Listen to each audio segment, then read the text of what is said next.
Hey guys, tonight we begin with medieval Bizzire jobs that completely disappeared. But before we jump into the story, take a moment to like the video and subscribe only if you genuinely enjoy my videos. And also letting me comment, where are you watching from and what is it for you? It's always interesting to see how many people are connecting me all over the world. The village wakes before the sun does. Smoke rises first, thin and grey, curling up from a low roof where someone has already coaxed last night's embers back into a fire. Somewhere behind a fence, a rooster is losing an argument with the dark. A man walks past with 2 buckets on a yoke, water sloshing at each step, his breath fogging in the cold. A dog barks once, then stops, as if it has remembered it isn't supposed to. This is not a world with clocks. It is a world with light and animals and work that has to be done whether anyone feels like doing it or not. There is no such thing here as a job market. No listings, no applications. Work is not something you choose so much as something you were born into, shaped by the land you live on, the Lord you owe service to, and the narrow set of tools and technologies available to you. Agriculture sits underneath almost everything. The fields, the seasons, the rhythm of the whole year. But even a small village needs more than farmers. It needs someone to catch a wandering pig, someone to brew what everyone will drink, someone to notice when things go wrong, and someone to fix them. Some of these people had names for their work that have long since fallen out of use. Names like Alewife, Ale Connor, Pinder, Warrener, Luperius. None of them would have called their job strange. It was simply what they did, the same way their neighbour ploughed, or thatched roofs, or minded sheep. But here is the thing about a job that only exists because of a very specific arrangement of technology, law, and daily life. Change any one of those, and the job can vanish completely. Not shrink. Not evolve into something else. Just stop existing, as if it had never been necessary at all. It starts with something simple, with a drink. Before the sun has fully cleared the rooftops, a woman is already at work behind her house, feeding grain into a pot of water that will become the village's ale. In medieval England, this was not a side hustle. It was close to universal. In many villages, nearly every adult woman brewed at some point. A batch here, a batch there, made in the home with whatever grain and water she had. Ale spoiled fast. It couldn't be stored for months the way modern beer can, so it had to be brewed constantly, in small quantities, by ordinary households and sold quickly before it turned. The woman who did this was called an alewife. When her batch was ready, she didn't need a shop or a sign with words on it. Most of her customers couldn't read anyway. Instead, she set out a broomstick or a bundle of greenery outside her door. It was a simple signal, understood by everyone in the village. Ale for sale. Come and get it while it's fresh. Ale mattered enough that the authorities paid attention to it. A set of regulations known as the Assize of Ale controlled its price and its quality, and alewives were expected to follow the rules like everyone else. This wasn't a fringe trade tolerated at the edge of village life. It was central to it. But by the 15th century, something was shifting. Brewing was becoming bigger, more organized. Guilds, made up mostly of men, began to take over production at a larger, more commercial scale. At the same time, new restrictions on women's independence made it harder for them to run businesses of any kind, brewing included. Piece by piece, the home brewer selling out her back door was replaced by something closer to an industry. The alewife didn't lose her position because ale stopped mattering. She lost it because the way ale got made had changed underneath her. And she wasn't the only one standing on ground that was shifting, because someone still had to make sure the ale sold in the village was actually good, that it hadn't gone sour, that it was worth the price charged for it. That job belonged to the ale conner. It's a strange thing to picture. A man appointed specifically to walk from house to house, tasting batches of ale, checking that no one was cheating their neighbours with a bad brew or an inflated price. But that appointment tells you something important. Long before anyone used the words consumer protection, medieval communities were already building the beginnings of it. Someone, somewhere, had decided that the quality of a village's ale was important enough to put a person in charge of watching it. The ale conner existed because brewing was small, local, and scattered across dozens of individual households, which meant it needed dozens of individual checks. But as brewing consolidated into fewer, larger, more commercial operations, that whole system of house-by-house inspections stopped making sense. You didn't need someone tasting 100 separate kitchens worth of ale anymore. You needed someone regulating a handful of breweries instead. So as the alewife faded, the ale conner faded with her. Two jobs tied to the same industry, undone by the same shift. Not every vanished job in the village had anything to do with drink. Picture the same village at midday. There are no fences the way we'd recognize them. No tidy wire lines marking exactly where one plot ends and another begins. Animals wander. A cow noses through a gap in a hedge and keeps walking. A pig finds someone's vegetable patch and decides to stay a while. A horse, spooked by nothing in particular, trots off down the road toward wherever horses go when no one is watching them. Someone has to go get them back. That someone was the pinder. It was his job to catch stray livestock. Animals that had wandered from where they belonged, whether by accident, curiosity, or a poorly mended fence, and return them, sometimes penning them until an owner paid a salary to reclaim them. It was a job built entirely around a gap in medieval infrastructure. Fencing, in a world without modern materials or mass production, was inconsistent at best. Where fencing was weak, animals wandered. Where animals wandered, someone was needed to bring them home.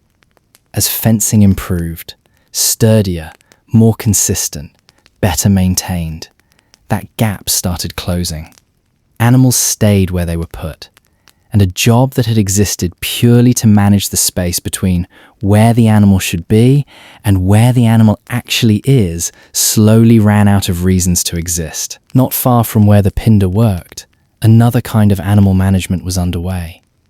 This one deliberate, organized, and economically important in a way that might surprise you. Rabbits. Yes. In the medieval world, rabbits weren't a backyard curiosity. They were a resource, valued for their meat and their fur, farmed in managed warrens the way we might think of livestock today. Overseeing one of these warrens was serious, ongoing work, managing the burrows, protecting the population, controlling how and when rabbits were taken for market. The person responsible for all of it was the warrener. It was a specialized position, tied to a specific form of medieval land use that made sense within a particular economy. One where rabbit fur and rabbit meat carried real value, and where a managed warren was worth someone's full attention. But that economy didn't last forever. As demand for warren-raised rabbits declined over the centuries, so did the need for someone whose entire livelihood was built around guarding and managing them. The warrener wasn't replaced by a machine, or a law, or a new invention. He simply outlived the demand that had created his job in the first place. The last job in the village takes the story somewhere darker. Wolves, in medieval England, were not an abstract danger. They were a real threat to livestock, to the sheep and cattle that entire households depended on for survival. And so, during the 12th and 13th centuries, English kings began offering bounties for every wolf killed. That bounty created a profession. Men who hunted wolves for a living, tracking them with packs of dogs through forest and field, were known by a name borrowed from Latin, luparius, wolf hunter. It was dangerous, difficult work. But it was also, in the end, extraordinarily effective. The luparii did their job so well, over so many generations, that by the end of the 15th century, wolves had been hunted to extinction across England. There were, quite simply, no more wolves left to hunt. Think about what that means for a profession. The wolf hunter didn't lose his livelihood to a new tool, or a change in the law, or a shift in fashion or economy. He lost it because he succeeded. because he and the men who did his job before him were so thorough that they erased the very reason the job existed. Somewhere out there, the last Luparius in England woke up one morning to a job that no longer had a purpose, in a country that no longer had wolves. Leave the village behind, and the world gets louder. Narrow streets, packed houses, smoke from 100 chimneys instead of a handful. And a problem the village never really had to solve at this scale.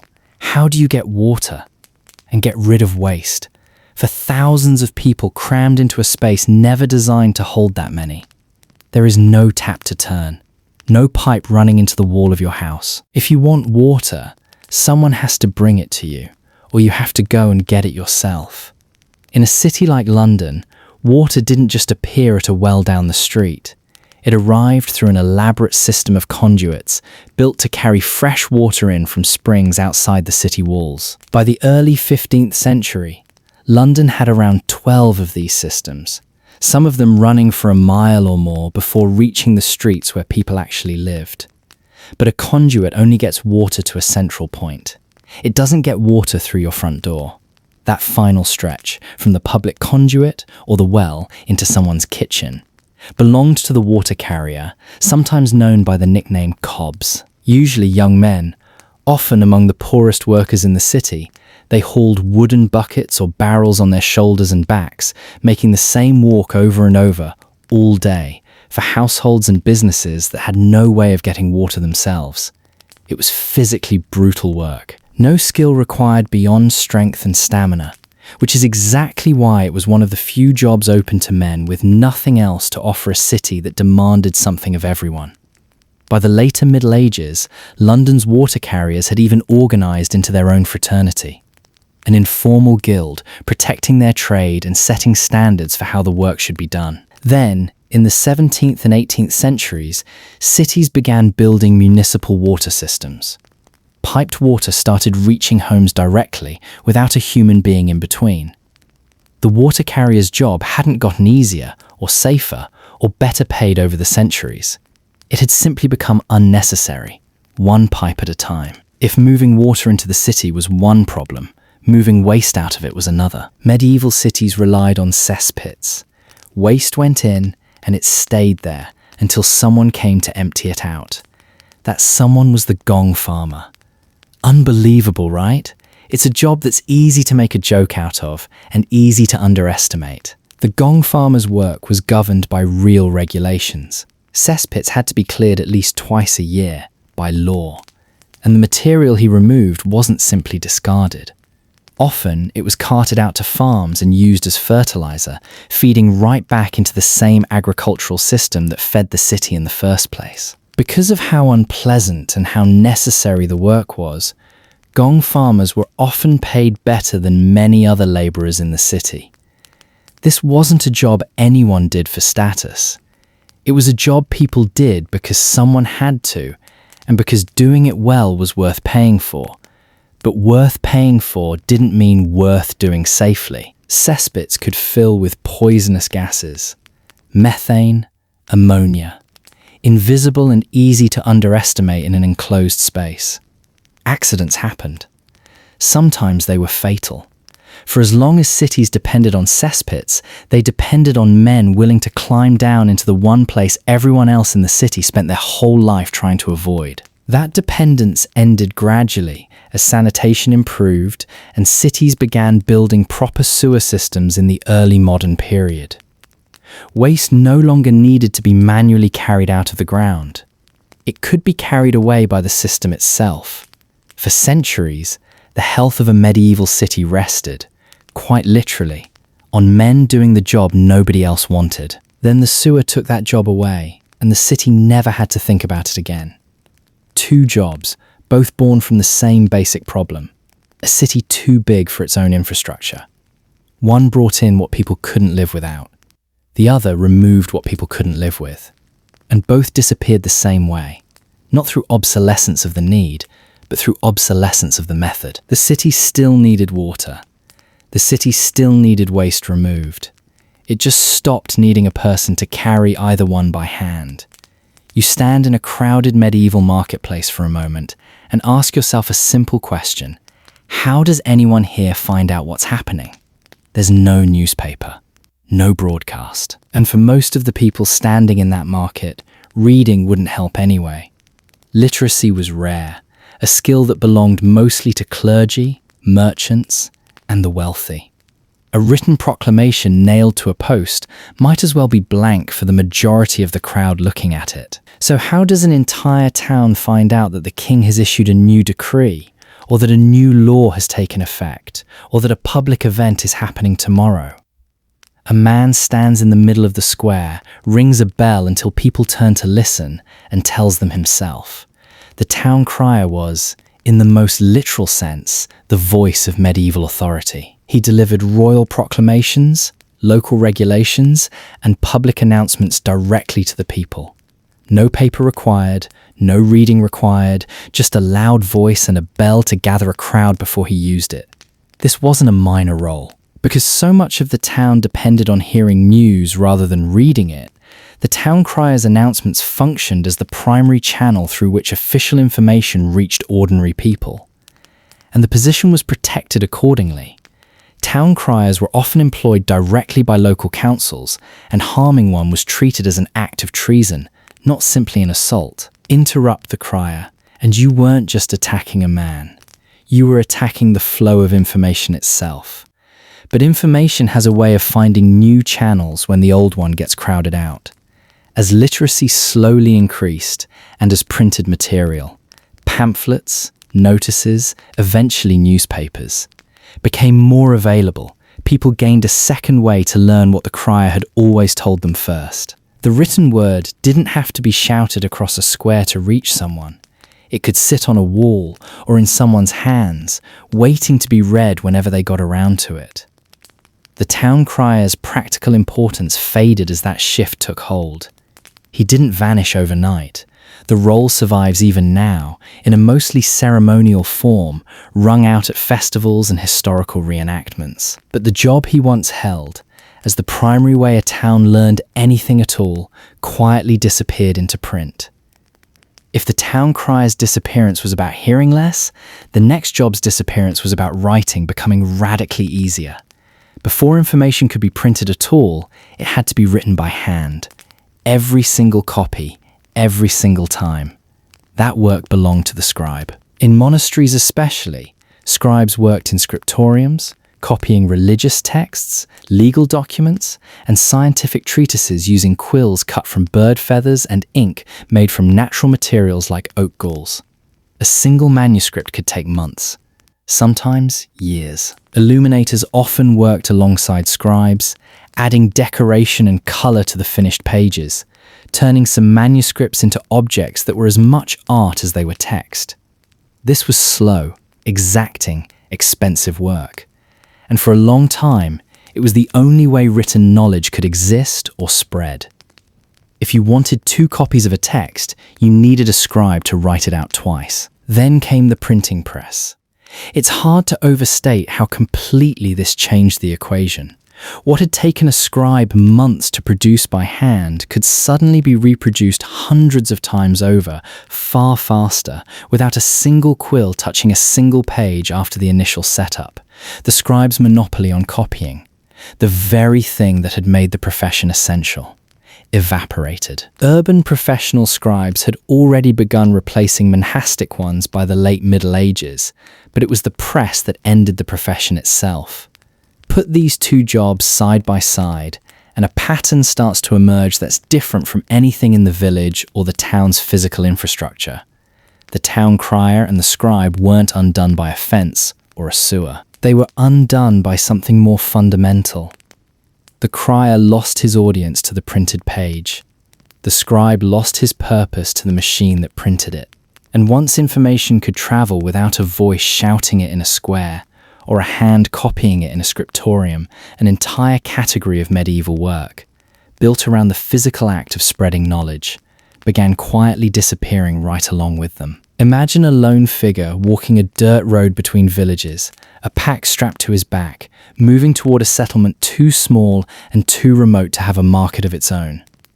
Inside that pack, spices, cloth, small tools, needles, ribbons, trinkets, whatever could be carried without a cart and sold for enough to make the walking worth it. This was the peddler, and in a world where markets were scattered and permanent shops were rare outside larger towns, he was often the only access rural communities had to goods from anywhere beyond their own fields. But the peddler carried more than merchandise. Moving constantly between isolated communities, he became one of the few people who actually knew what was happening in the village 3 days' walk away, who had married whom, what the harvest looked like elsewhere, what the roads were like, what news had reached the last town he passed through. In villages with no town crier of their own and no reliable way to hear outside news, the peddler's arrival wasn't just a chance to buy something. It was often the only chance to learn anything. That mattered enormously in a world where permanent markets were scarce. But permanent markets didn't stay scarce forever. As towns grew and commercial networks became more structured, fixed marketplaces, established shops, more reliable trade routes connecting communities that had once been isolated. The specific gap the peddler had filled began closing in on itself. Communities that once depended on a traveling stranger with a pack on his back increasingly had a market square instead, open on a fixed day, stocked by merchants who didn't need to walk between towns to make a living. The peddler wasn't replaced by a better peddler or a cheaper one. He was replaced by a version of commerce that no longer needed anyone to walk the goods to you. Now leave the open road and step onto the manor itself, the working centre of the feudal estate. Someone has to run this place day to day. Someone the Lord isn't always present to do it himself, who can supervise the labourers working the fields, collect the rents and dues owed by tenants, settle small disputes before they become large ones, and generally keep the machinery of the estate turning over. That person was the reeve. It's easy to think of the reeve as a minor bureaucrat, but the role sat at the centre of how a manor actually functioned. He was often elected from among the peasants themselves, or appointed by the Lord, and answered for the productivity of the whole estate. A position that required equal parts trust from above and authority from below, which is not an easy balance to hold. But the reeve's entire job depended on a specific kind of social structure existing in the first place. A manorial system, built on the relationship between a lord, his land, and the tenants and labourers bound to work it. That structure was not permanent. Across the late medieval and early modern period, the manorial and feudal system that had organised rural life for centuries began to erode. A slow unwinding brought on by changing labour markets, the growth of a cash economy, and shifting land ownership patterns, among other forces reshaping the countryside. As the system changed, the reeve's role changed with it, and eventually there was no traditional estate left in quite the same form for a reeve to manage. The peddler and the reeve make an odd pair at first glance, one walking alone between villages, the other rooted firmly to a single estate. But look closer, and they were undone by the same underlying force. Neither man lost his job because something better came along to do what he did. The peddler wasn't outcompeted by a faster peddler. The reeve wasn't replaced by a more efficient manager. They disappeared because the systems that had given their work meaning, scattered rural trade, the manorial estate, were themselves being replaced by something structurally different. That's a harder kind of disappearance to picture than a machine taking someone's job. It's not one thing being swapped for another. It's the ground itself shifting until the job that once made perfect sense simply has nowhere left to stand. And if an entire economic system could dissolve slowly enough to take jobs like these down with it, imagine what happens inside a royal household, where an entire world of specialized roles existed for no reason beyond the personal habits, comforts, and whims of a single person at the very top. The groom of the stool held what might be the most undignified title in this entire story. His duty was to attend to the monarch's most private bodily needs, including managing the royal chamber pot, known at the time as the stool. It would be easy to assume this was the lowest position in the entire royal household.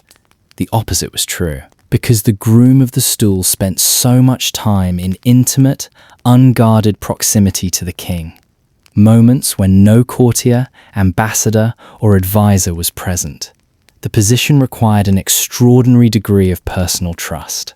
Over time, that closeness translated directly into influence.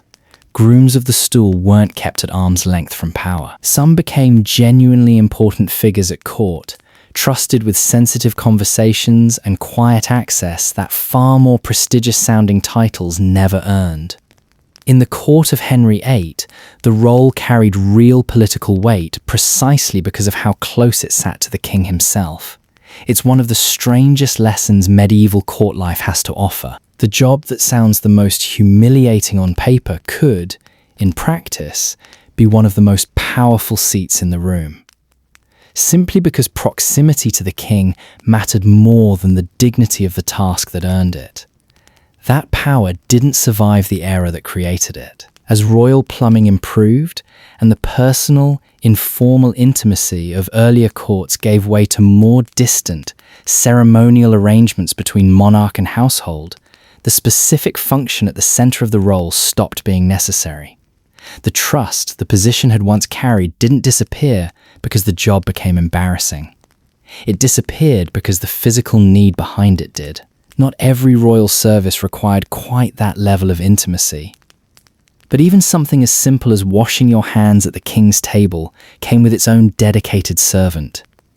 That was the ewerer, whose job was to carry water, often warmed, sometimes scented, to guests at the royal table so they could wash their hands before and during meals. In a world without table forks in common use, eating with your hands was standard even at the highest levels of society, which made the ritual of hand-washing at the table a matter of real importance, not just courtesy.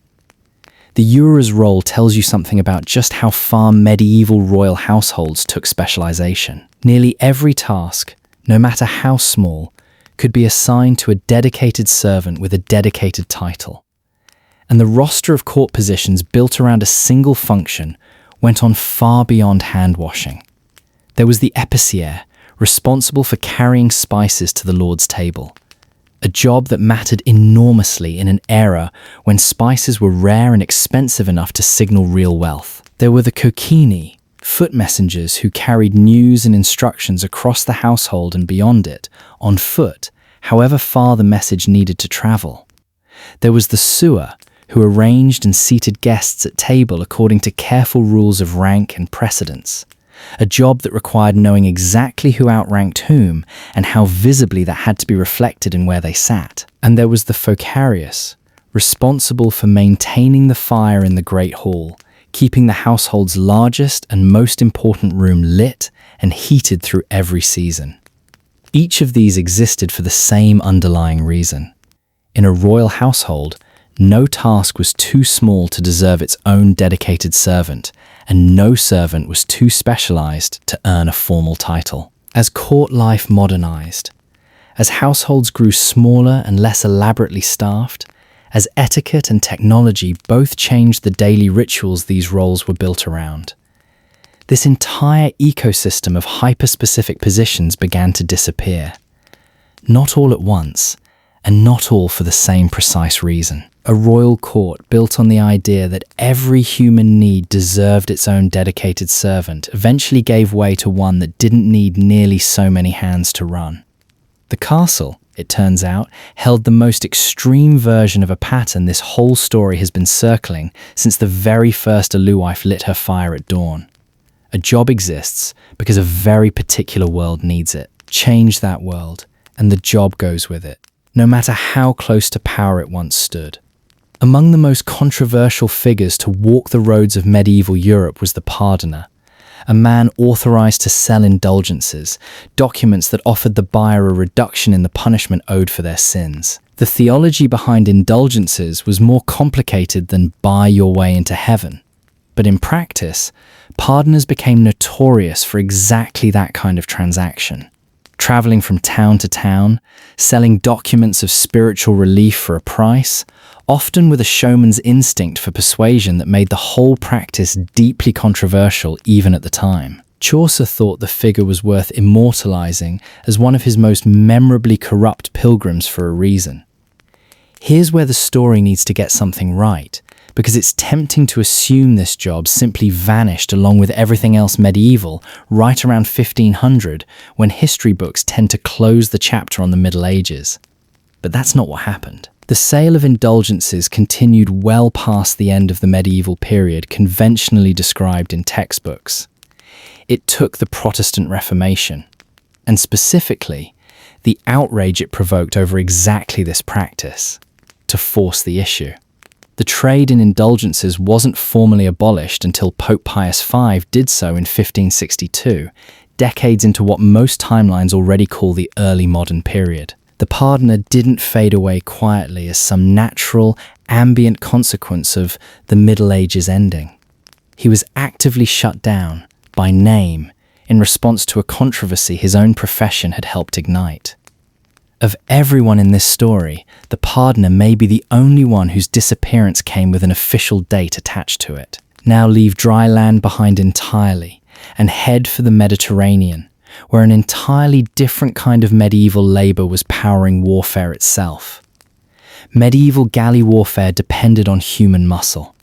Long, narrow warships were driven forward by banks of oars, and every oar needed a man pulling on it, in rhythm, for as long as the ship needed speed. That was the world of the galley rower. It was brutal work, and for many of the men doing it, it wasn't work in any voluntary sense at all. Galley crews were frequently made up of enslaved people, prisoners, or men conscripted against their will, chained to their benches, and driven through some of the most physically punishing labor of the medieval world. Unlike nearly every other job in this story, the galley rower often had no choice in the matter whatsoever, which makes the manner of the job's disappearance almost bitterly ironic. Because what finally ended the galley rower's role wasn't reform, or conscience, or changing attitudes toward forced labor. It was sails. As sailing technology advanced, better rigging, better hull design, ships that could harness wind more efficiently across more conditions.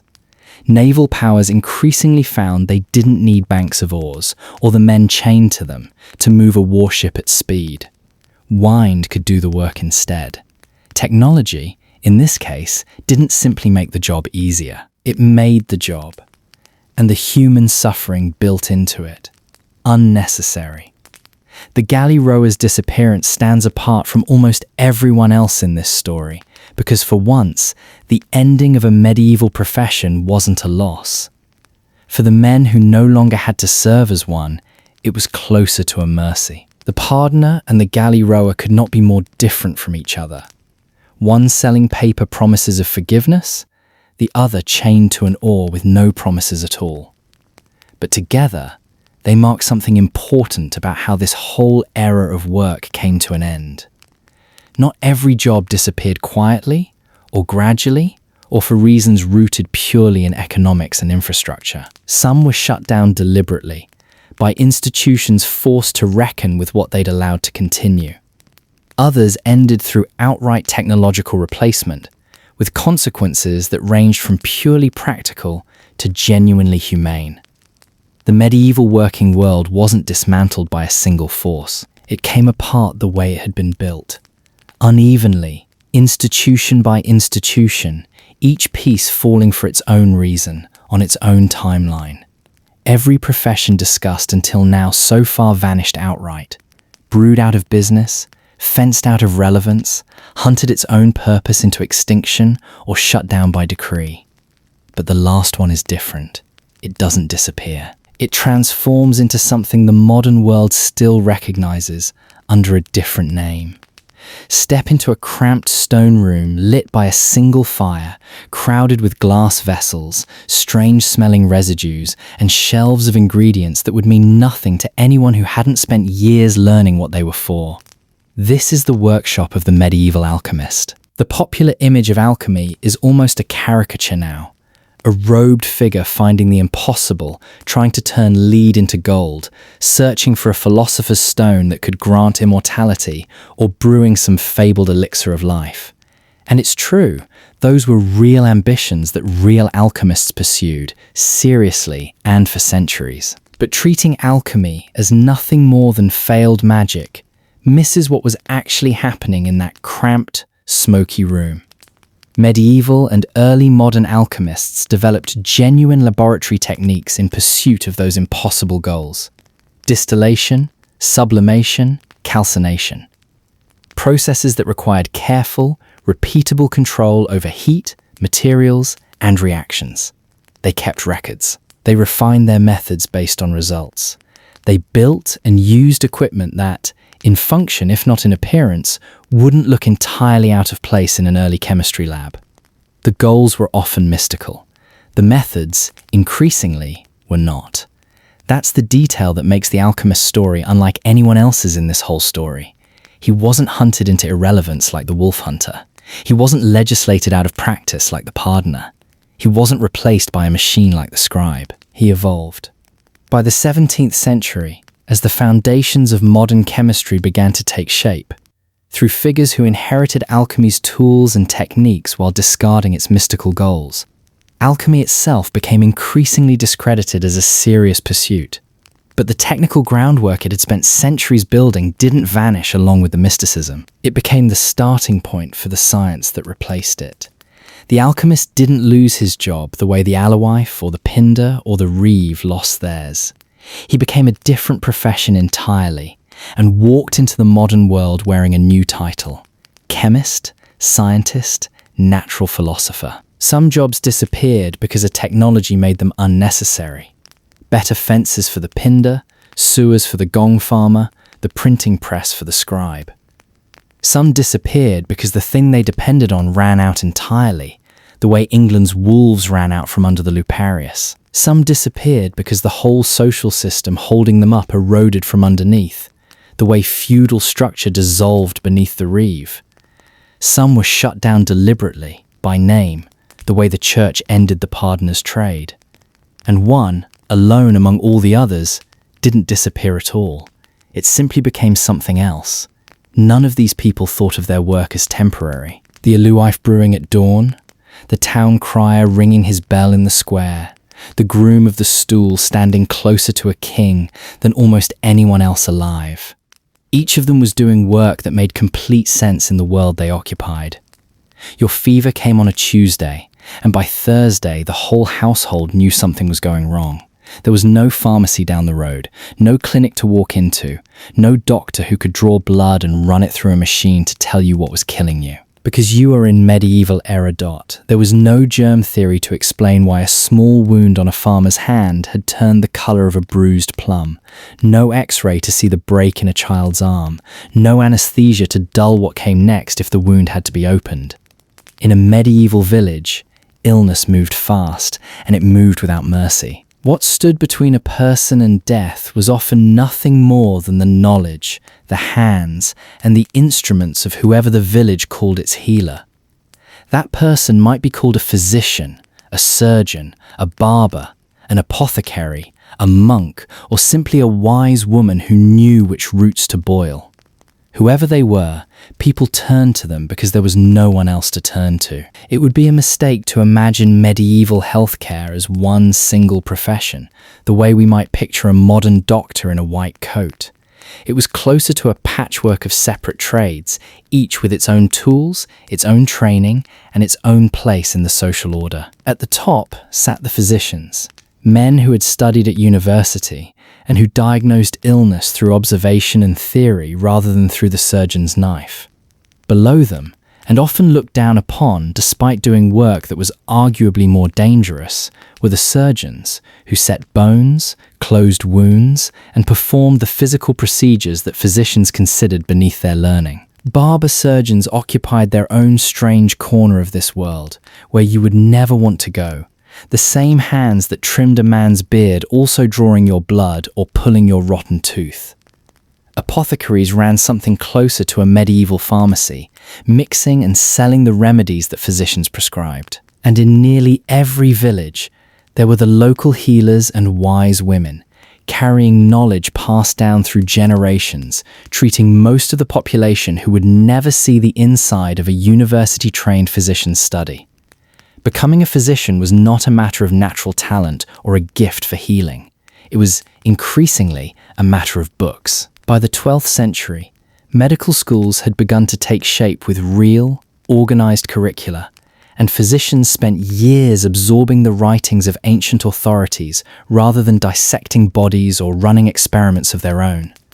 Their education was built on inherited wisdom, not laboratory science, yet that education came at a real cost, in time and in money, and it showed. A university-trained physician carried himself differently than a village herbalist. He was expensive to hire, difficult to access, and, for exactly those reasons, deeply prestigious. To call for a physician was, in itself, a statement about who you were and what you could afford. Inside the physician's head, though, sat ideas that had traveled a very long road to reach him. Ideas inherited from Hippocrates and from Galen, physicians who had lived over 1,000 years before. At the center of it all was humoral theory, the belief that the human body contained 4 vital fluids, 4 humors: blood, phlegm, yellow bile, and black bile. Health, in this framework, was not the absence of germs or infection. Health was balance. You fell ill when one humor grew too strong or too weak, and every symptom, fever, ache, could be traced back to that same underlying imbalance. It was an elegant theory. It was also, you now know, entirely wrong. But to the medieval physician standing at a patient's bedside, physician assumes it was simply how the body worked. When that physician's seen that finally a sick patient leaned, he did not reach for instruments, which you recognize today. He watched, observed the patient's color, their breathing, the way they moved or failed to move. Pressing 2 fingers to the wrist and felt the pulse, searching it for clues about the strength or weakness of the underlying humors.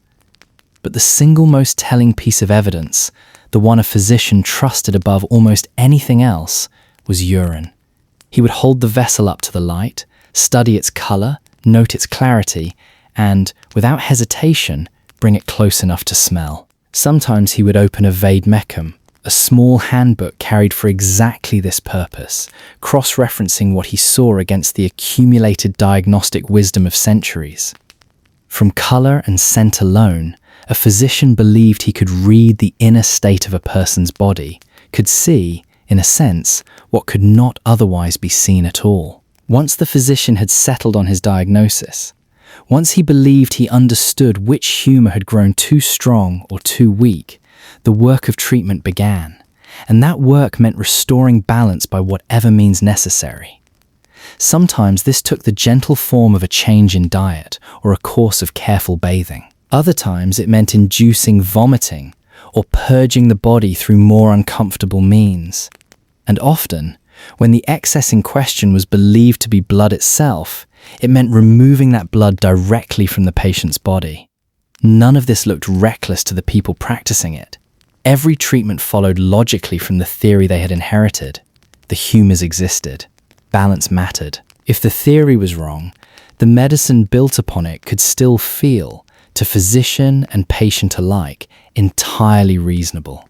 No single treatment defines medieval medicine in the popular imagination quite like bloodletting, and for good reason, because it truly was everywhere. A physician or surgeon might open a vein directly with a blade, watching the blood collect in a bowl beneath the patient's arm. Or he might reach instead for leeches, letting the creatures do the work more slowly, more quietly. The reasoning behind it was almost embarrassingly simple. Too much blood meant imbalance, and imbalance meant illness, so removing blood meant restoring health. Because humoral theory tied blood so closely to the body's overall condition, bloodletting was not reserved for one specific ailment. It was prescribed for fevers, for headaches, for melancholy, for wounds that would not heal, for almost anything a physician might encounter. It was less a treatment for a particular disease and more a kind of universal correction applied again and again across an enormous range of complaints. Away from the physician's bedside, in a different kind of room entirely, worked the apothecary, the person who actually turned medical theory into something a patient could swallow or rub onto their skin. Apothecaries handled herbs, roots, minerals, and a wide range of other raw materials, transforming them into powders, salves, tinctures, and poultices. Their workspace centered on the mortar and pestle, grinding ingredient after ingredient into the precise forms their remedies required. Some apothecaries served monasteries, preparing medicines for the sick within religious communities. Others served wealthy households, or simply the ordinary people of the town who came to their door needing something for a cough, a burn, or a stomach that would not settle. Behind the counter of a medieval apothecary sat a strange and telling mixture of the useless and the genuinely effective, side by side, often in the very same jar. Mint appeared again and again, alongside wormwood, licorice, and comfrey, each believed to address a different kind of complaint. Vinegar and wine, meanwhile, found their way into wound care, applied to injuries in ways that, unknowingly, may have carried some real antiseptic value. This matters because it complicates the easy story of medieval medicine as pure superstition. Some of what filled that medicine cabinet came from accumulated, practical experience, generations of people noticing what seemed to help and passing that knowledge forward, even without any understanding of why it worked. If the apothecary's shop was where medicine became gentle, the operating table was where it became terrifying, and surgeons approached it accordingly, as an absolute last resort. They were the ones called upon for the body's most serious physical crises: deep wounds, arrow injuries buried in flesh, limbs so damaged that amputation was the only path to survival. Surgeons carried specialized instruments built for exactly these tasks, yet they carried nothing to prevent infection afterward, and nothing to spare the patient from feeling every moment of the procedure itself. A surgery in this world was not simply painful, it was agonizing, and it was dangerous in a way that had nothing to do with the skill of the surgeon holding the blade. Survival often depended less on technique than on the sheer resilience of the body being cut open. The barber-surgeon occupied one of the strangest professional positions in the medieval world, a role that seems almost impossible to modern eyes. The same hands that trimmed a man's beard and cut his hair also drew his blood and pulled his aching teeth. It was not seen as a contradiction at the time.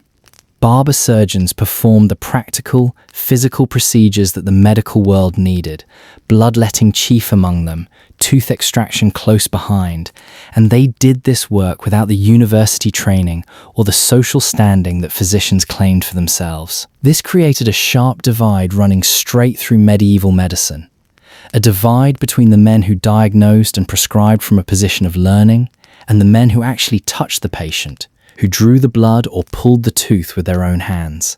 Prescribing carried prestige. Performing did not, however necessary the performing might be. Medicine in this world never operated on its own.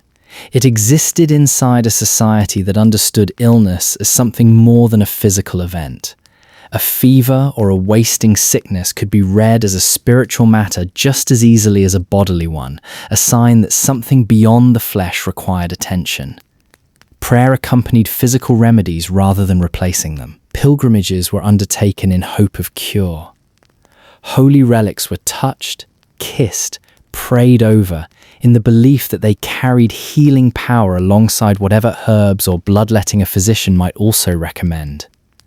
Monasteries, too, became genuine centers of care, places where the sick could be housed and tended, blending religious devotion with practical nursing in a single institution. And medicine looked upward as well, toward the sky itself. Medical astrology held that the movements of the heavens were connected to the health of the human body, that the position of the stars and planets at a given moment could shape what illnesses arose and how they should be treated. Alongside this, charms, talismans, and specific prayers were woven into treatment. Mystical practices sitting comfortably beside physical remedies rather than standing apart from them. The medieval doctor, in other words, moved through a world where medicine, religion, astrology, and folk belief were never fully separate categories. They overlapped constantly, each shaping how illness was understood and how it was treated. For most people, though, none of this university-trained expertise was ever truly within reach.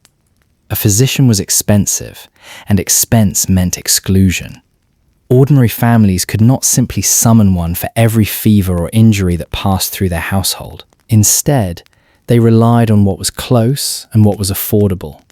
Household remedies passed down through the family, local herbalists who knew the surrounding countryside, apothecaries who could mix something useful for a few coins, and traditional healers whose knowledge came from experience rather than any classroom. Knowledge of medicinal plants traveled this way for generations, parent to child, healer to apprentice.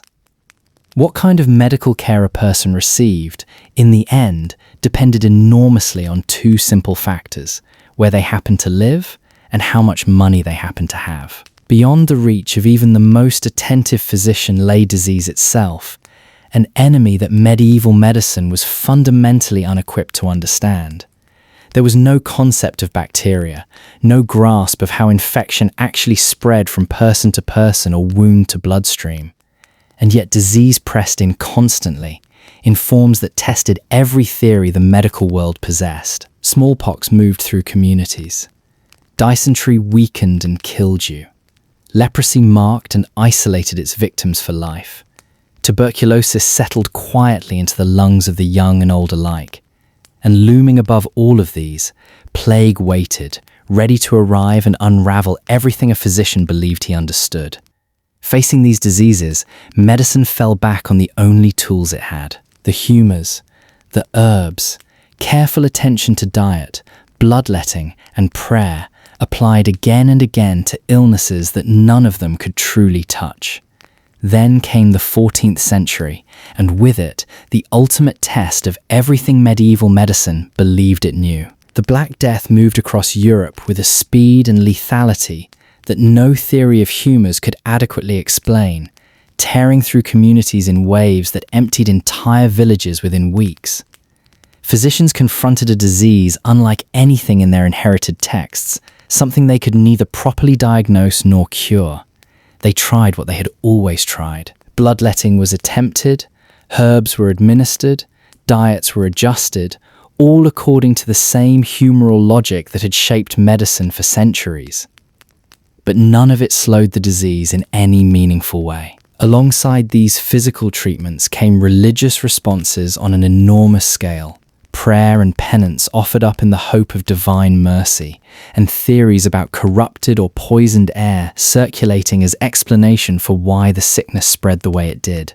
Out of this crisis emerged a figure now instantly recognizable: the plague doctor, employed specifically to treat outbreak victims when ordinary physicians would not.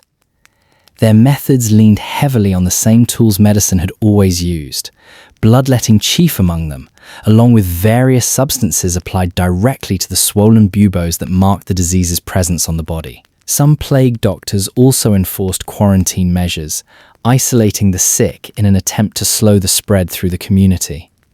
And then there was the costume, the image that has outlived nearly everything else about the medieval doctor: the long-beaked mask, the heavy robes. That design was not decoration. It reflected the era's belief that disease traveled through bad air, and the mask was meant to filter that air before it reached the doctor treating the sick, a genuine attempt at protection, built on a theory that had nothing to do with the germs actually responsible. Underneath all of this, though, sat a deeper and more fundamental problem, one that no amount of herbs or bleeding could solve. Physicians simply did not know what was happening inside the human body. Their understanding rested on inherited texts, careful outward observation, and theories passed down from authorities centuries dead, rather than on any real anatomical knowledge. Without modern anatomy, Without microbiology, without pathology or diagnostic equipment of any kind, entire categories of disease remained fundamentally mysterious to them. And in that gap, in that space where genuine knowledge simply ran out, explanation had nowhere to go but toward speculation and eventually toward mysticism, filling in what observation alone could never answer. It would be easy, looking back from a modern vantage point, to dismiss medieval medicine entirely as foolishness dressed up in Latin.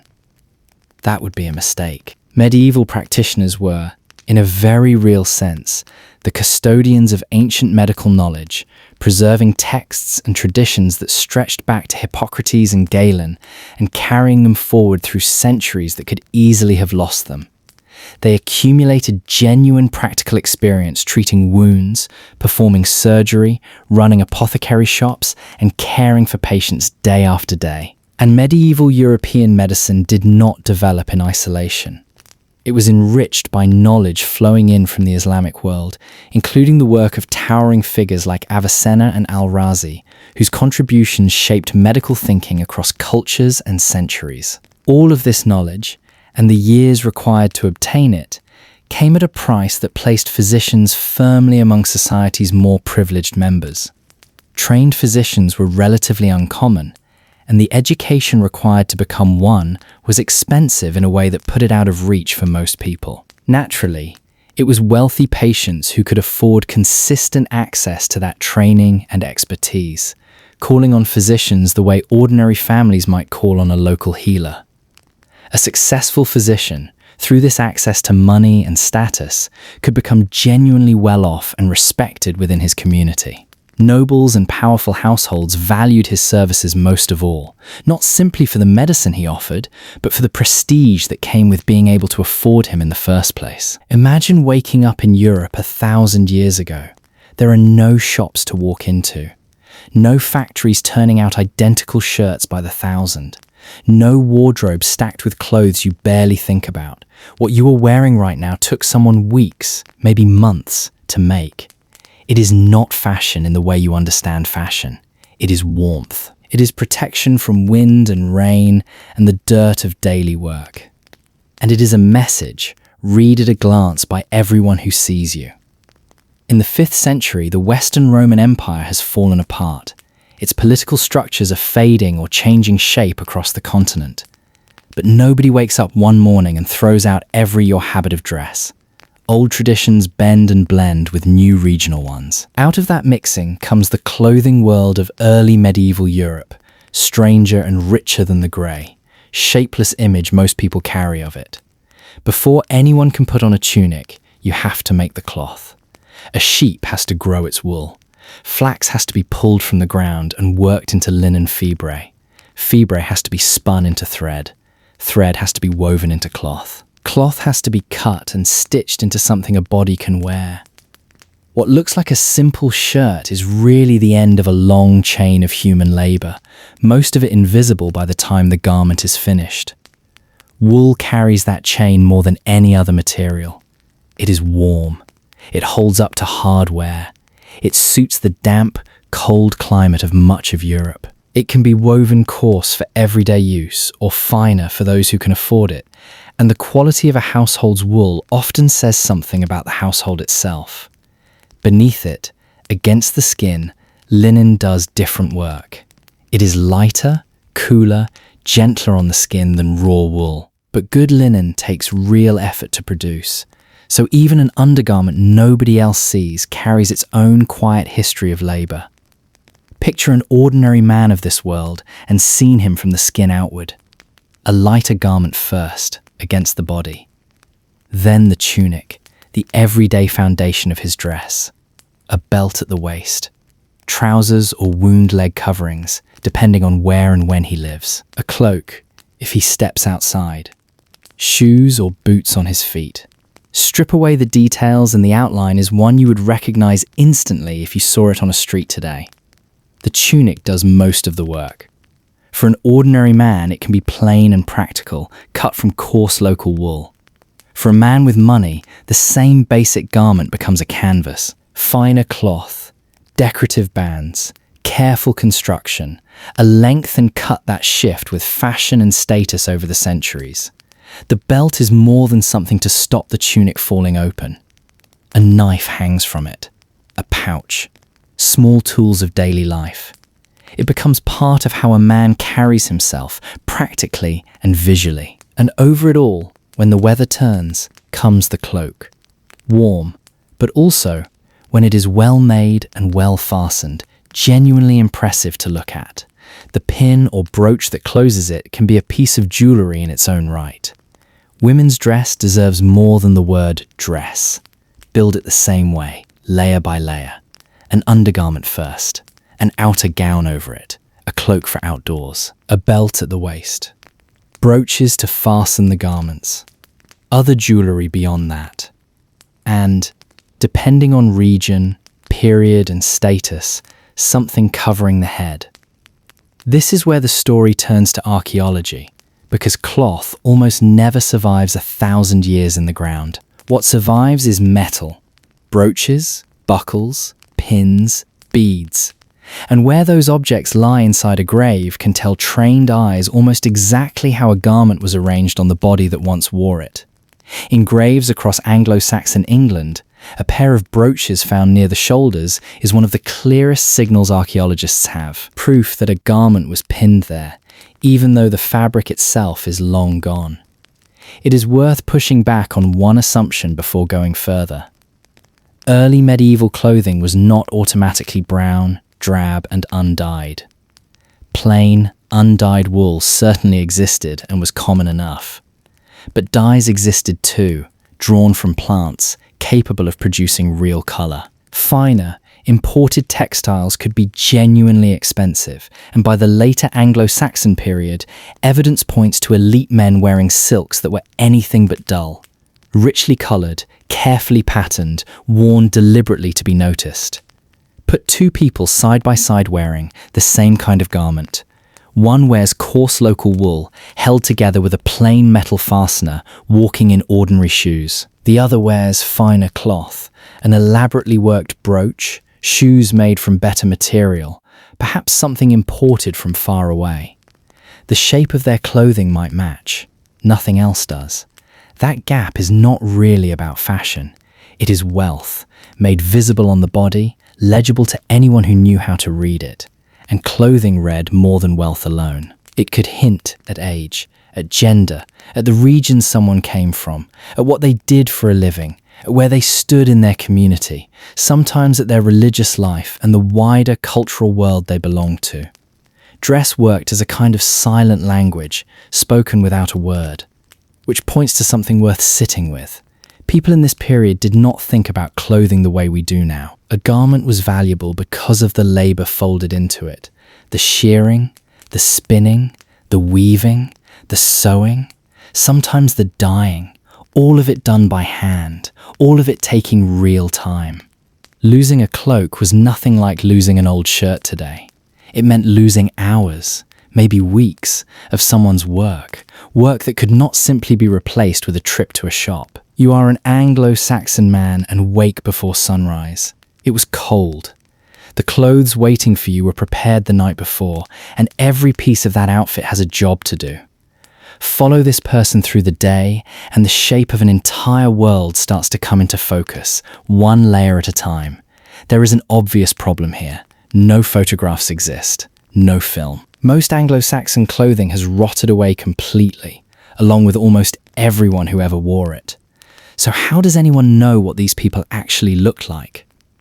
The answer comes from putting many imperfect sources together.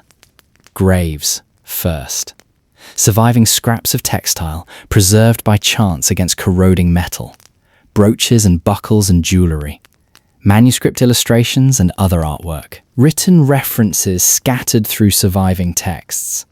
From all of that, historians and archaeologists build a picture that is genuinely evidence-based, even if not every detail can be pinned down with certainty. Let's start with the man. Linen or some lighter fabric against the skin. A woolen tunic over it. A belt cinched at the waist. A knife and a pouch hanging from that belt. Leather shoes on his feet. a cloak thrown on the moment he steps outside. Put those pieces together and a recognizable figure appears. The tunic sits at the center of it. Most reconstructions put it around knee length. Wool gives warmth. A linen layer beneath gives comfort against bare skin. Sleeves could vary from garment to garment. For most men, the tunic stayed practical and plain, but for those with means, it could become genuinely decorative. Better cloth, added ornament, more careful construction. Below the tunic, things get more particular than a simple pair of modern trousers. Different regions and periods produced different leg coverings, and strips of cloth wound around the lower leg were common, creating a silhouette that reads as distinctly early medieval rather than modern. And that knife on the belt is worth pausing on. Walk through an Anglo-Saxon settlement and you would not see it tucked out of sight the way a modern pocket knife might be. It hung openly at the waist, a tool for daily use as much as anything else, turning the belt into equipment as much as clothing. Then, outdoors, the cloak. Weather made it essential rather than optional. A brooch or some other fastener held it closed at the shoulder or chest. A plain cloak did its job and nothing more. A well-made, decorated one did that same job while also announcing something about the man wearing it. Now shift to the Anglo-Saxon woman, whose clothing tells a different kind of story. Start again with an undergarment. Add an outer gown over it. A cloak when the weather demands one, a belt at the waist, then jewellery, and this is where the picture gets genuinely striking. The clearest visual signature of Anglo-Saxon women's dress is a pair of brooches, worn at the shoulders or across the chest, holding the outer garment closed. Strings of beads could hang between them. This is not guesswork dressed up as fact. It comes directly from how archaeologists find these objects positioned in graves, still roughly where they sat on the body the day it was buried, even though the fabric around them has long since disappeared, which is really the heart of how any of this is known at all. Archaeologists open a female burial and the textile is almost entirely gone. What remains is the metal, brooches, beads, pins, sometimes a knife, sometimes other small objects. Their exact positions become clues, and painstaking work turns those clues into a plausible map of clothing that no longer physically exists. In a real sense, the grave becomes a kind of frozen wardrobe, the last surviving outline of an outfit worn once, every day, by a real person. None of this jewellery was purely decorative, either. Brooches did structural work, holding garments closed. Beads signaled wealth and identity as much as they pleased the eye. Pins served practical purposes. Some objects likely carried symbolic or protective meaning beyond their obvious function. The line between useful object and decoration was far blurrier than it is today. Children do not disappear from this picture. They too were dressed in layers suited to the same cold, damp climate as the adults around them, shaped by their household's resources and by practical need. Archaeological evidence for children's dress specifically is thinner and less certain than for adults, but it is there, and it matters. Set two Anglo-Saxons side by side, and the contrast sharpens everything already covered. An ordinary farmer in coarse wool, practical cut, almost no decoration. Then a member of a wealthy household, finer fabric, real colour, jewellery, sometimes textiles imported from far beyond England's shores. The clothing suddenly stops being just clothing and becomes a display of power. Silk changes the story most of all. It arrived from far away, at real expense, carrying prestige that local wool simply could not match. By the later Anglo-Saxon period, evidence points to elite men wearing silk that was vivid and elaborate rather than restrained. A direct challenge to the lazy image of Anglo-Saxon England as a world of nothing but dull brown wool. None of this stayed fixed in place, either. Anglo-Saxon dress was not one unchanging look stretched across 6 centuries. Jewellery styles shifted. The way garments were arranged and fastened changed over time. Influences arrived from the European continent and from Scandinavia. Christianity reshaped dress and visual culture as it spread, Regional differences persisted throughout. By the later Anglo-Saxon period, clothing at the top of society had become openly political. Kings and aristocrats used costly textiles and ornament deliberately, and the message was not subtle. Wealth, belonging to a particular social world, and access to trade routes stretching well beyond England's coastline. Because that is really the last piece of this picture. Anglo-Saxon England's clothing was never a story sealed off from the rest of Europe. Ideas, fabrics, and fashions crossed the channel in both directions, carried by traders, travellers, and the ordinary movement of people and goods. Step out of an English village and into a royal hall on the European continent, and the atmosphere changes completely. Nobles fill the room. Clerics, warriors, officials. Every single one of them is dressed. But not one of them is dressed the same.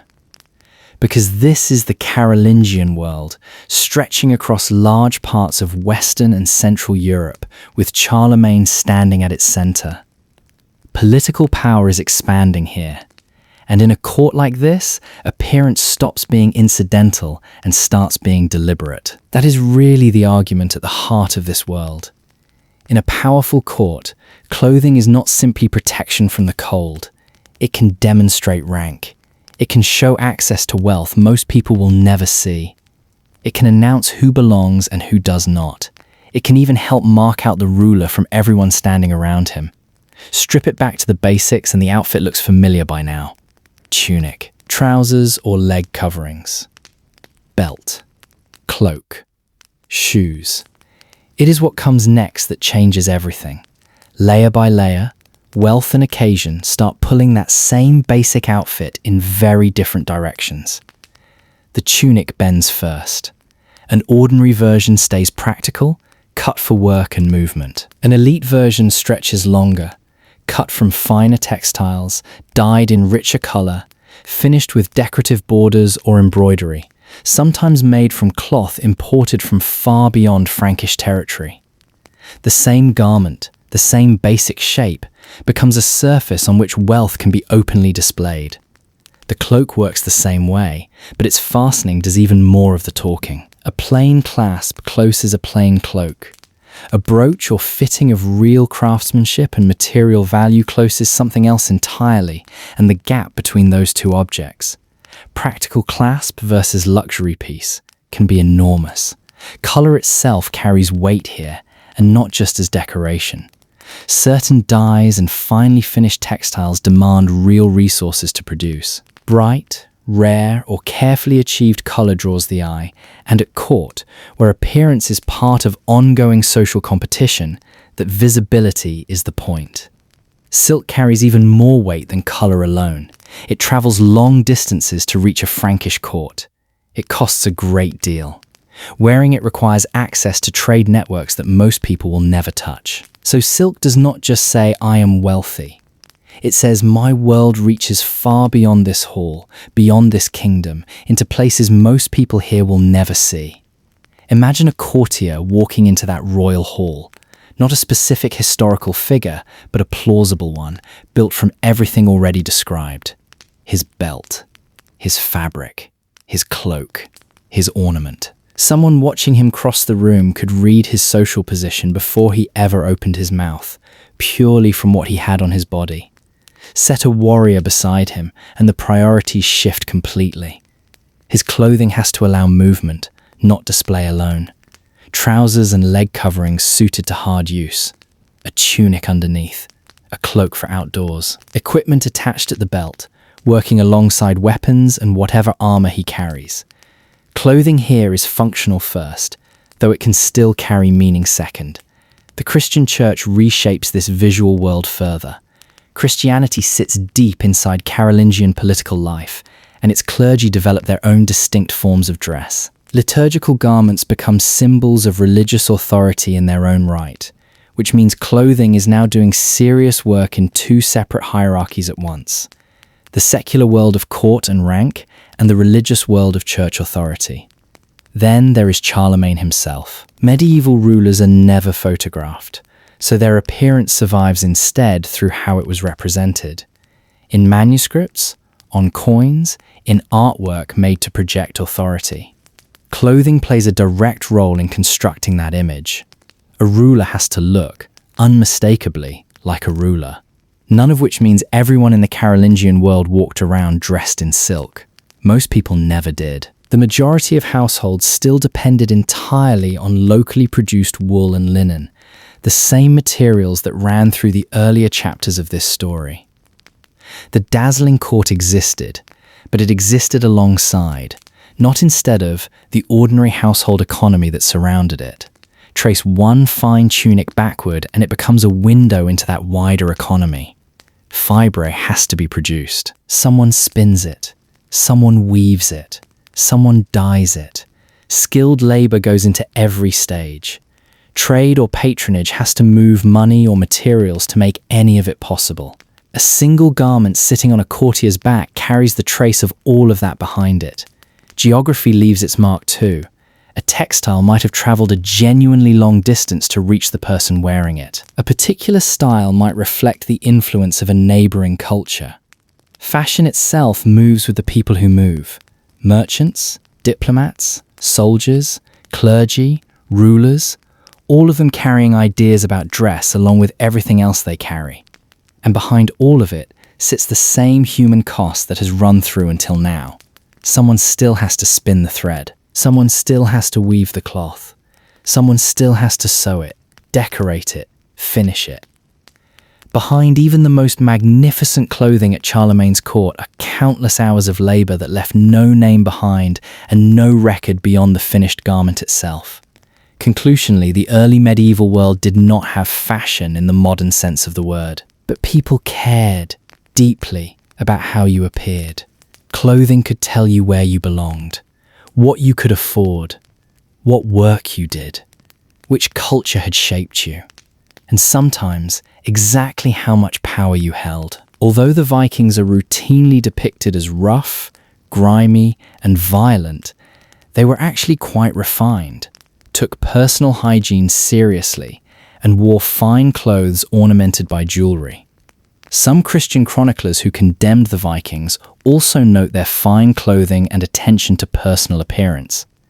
Viking clothing was made of wool, linen, and animal hides, and for the wealthy, silk. Combs, which it seemed almost every Viking carried, were carved from antler, bone, ivory, and wood and often kept in their own cases.